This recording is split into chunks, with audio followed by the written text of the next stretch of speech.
اصل میں عورت کی شہادت آدھی اس لیے ہے کہ اللہ نے اس کو عقل میں مرد سے کم بنایا ہے. تو ناقصات العقل ہونے کی علامت یہ ہے کہ اللہ نے اس کو دین میں کم بنایا ہے. تو یہاں علامت کو دلیل قرار دیا گیا ہے. سمجھتے ہو؟ بعض دفعہ علامت کو بھی دلیل کہا جاتا ہے نا. رسول اللہ صلی اللہ علیہ وسلم نے ایک دعویٰ کیا خواتین کے سامنے کہ عورت کی عقل کم ہوتی ہے. انہوں نے کہا یہ ہمیں کیسے پتہ چلا کم ہوتی ہے؟ تو فرمایا دیکھو کم ہوتی ہے تبھی تو اللہ نے عورت کی گواہی کو آدھا رکھا ہے.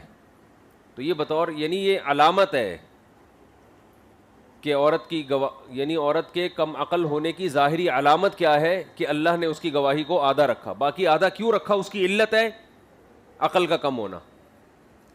تو علامت کو مجازن دلیل کہا گیا یہاں پہ. سمجھتے ہو؟ ہاں آج کل عورتیں مردوں سے زیادہ عقل رکھتی ہیں.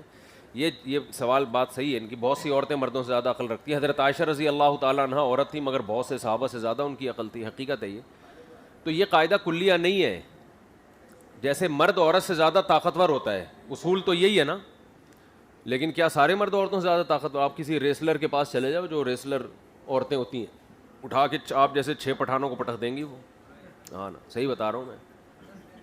وہ نہیں, آپ نہیں لڑ سکتے ان سے. تو اب کوئی کہے کہ عورت مرد سے زیادہ طاقتور, بھائی جن سے مرد جن سے عورت سے زیادہ طاقتور ہے, ہر فرد نہیں ہے.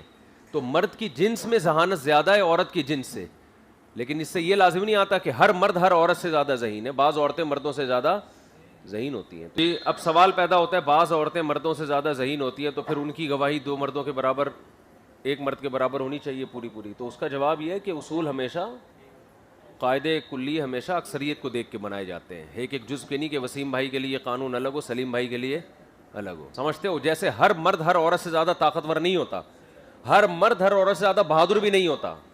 مرد کی جنس زیادہ بہادر ہے عورت کی نسبت, عورتیں بزدل ہوتی ہیں, لیکن ایسا ہر جگہ نہیں ہوتا. بعض عورتیں مردوں سے زیادہ بہادر ہوتی ہیں. ہوتی کیا ہے؟ مشاہدے پر مبنی ایک حقیقت ہے.